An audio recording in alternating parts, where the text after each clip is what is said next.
আসসালামু আলাইকুম। আমি ডাক্তার নাফিসা নওশিন। আমি সনোলজিস্ট এবং গাইনোকোলজিস্ট হিসাবে চুয়াডাঙ্গা সনো ডায়াগনস্টিক সেন্টারে প্র্যাকটিস করি। এটা চুয়াডাঙ্গা সদরে অবস্থিত।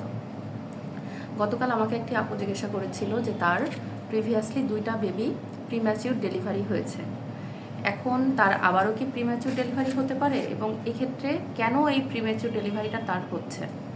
আমি আজকে তারই উত্তর দেওয়ার জন্য আসছি। মেইনলি প্রথমত প্রিম্যাচিউর ডেলিভারিটা আসলে আননোন কজ, এটা আসলে কারণটাই খুঁজে পাওয়া যায় না, কিন্তু আমরা এটার কিছু রিস্ক ফ্যাক্টর ধারণা করি বা রিস্ক ফ্যাক্টর হিসাবে কিছু রোগীদেরকে বিবেচনা করি যাদের প্রিম্যাচিউর ডেলিভারিটা হতে পারে। তো এটার মধ্যে প্রথমেই যেটা আছে যে যদি কোনো রোগীর পূর্বে প্রিম্যাচিউর ডেলিভারি হয়ে থাকে তাহলে তার পরবর্তীতে আবারও প্রিম্যাচিউর ডেলিভারি হতে পারে। একজন মানুষের শরীরে কিছু ক্রনিক কন্ডিশন আছে, যেমন তার যদি ডায়াবেটিস থাকে, একটা মা গর্ভবতী হলো তারপরে যদি তার ডায়াবেটিস থাকে বা তার হাইপার টেনশন আছে বা তার প্রি এক্সিস্টিং কিডনির সমস্যা আছে বা হার্টের সমস্যা আছে, তার প্রিম্যাচিউর ডেলিভারিটা হতে পারে। কোনো ব্যক্তির যদি প্রিভিয়াসলি মাল্টিপল মিসক্যারেজ এবং অ্যাবর্শনের হিস্ট্রি থাকে বা সে যদি বারবার দেখা যাচ্ছে কনসিভ করছে, বাচ্চা নিতে যাচ্ছে না, কিট খাচ্ছে, তার কিন্তু পরবর্তীতে প্রিম্যাচিউর ডেলিভারির ঝুঁকি থাকে। লোয়ার ইউরিনারি লোয়ার জেনিটাল ট্রাক্টের ইনফেকশন, যেমন প্রস্রাবের ইনফেকশন, অতিরিক্ত সাদা স্রাব ভাঙা, জ্বরের ইনফেকশন, এগুলো কিন্তু কোরিও অ্যামনাইটিস করে, বাচ্চার যে থলি সেটাতে ইনফেকশন করে ফেলে মাঝে মাঝে, বা প্লাসেন্টাল ইনফেকশন করে ফেলে। সেক্ষেত্রে কিন্তু যে প্রিম্যাচিউর ডেলিভারির এটা চান্স অনেক বেড়ে যায়। যেসব মায়েরা আইভিএফের মাধ্যমে কনসিভ করেছেন তাদের কিন্তু প্রিম্যাচিউর ডেলিভারির ঝুঁকি থাকে।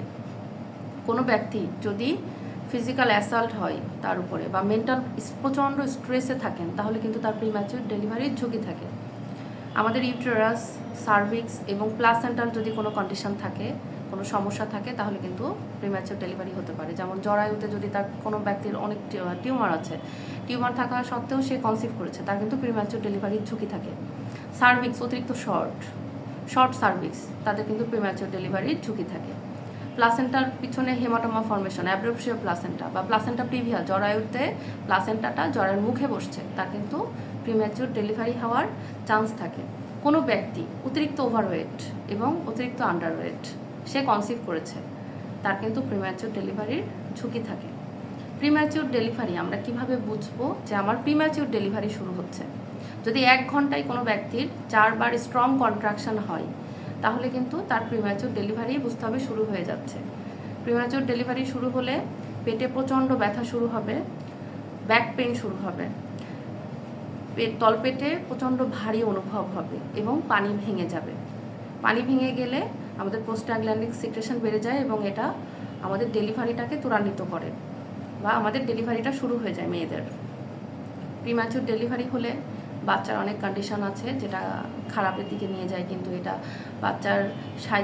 বাচ্চার সমস্ত অর্গান 37 উইক্সের আগেই ম্যাচিওর হয়ে যায়, কিন্তু বাচ্চার লাংসটা কিন্তু ম্যাচিওর হয় না। 37 উইক্সের পরে বাচ্চার লাংস ম্যাচিওর হয়। এই জন্য আমরা নর্মাল ডেলিভারি বা সিজারের ক্ষেত্রে দেখা যাচ্ছে বলি যে না, আপনার 37 সপ্তাহ পরে যদি বাবুটা হয় তাহলে সেটা আপনার সেফ ডেলিভারি হিসাবে বিবেচনা করা হবে।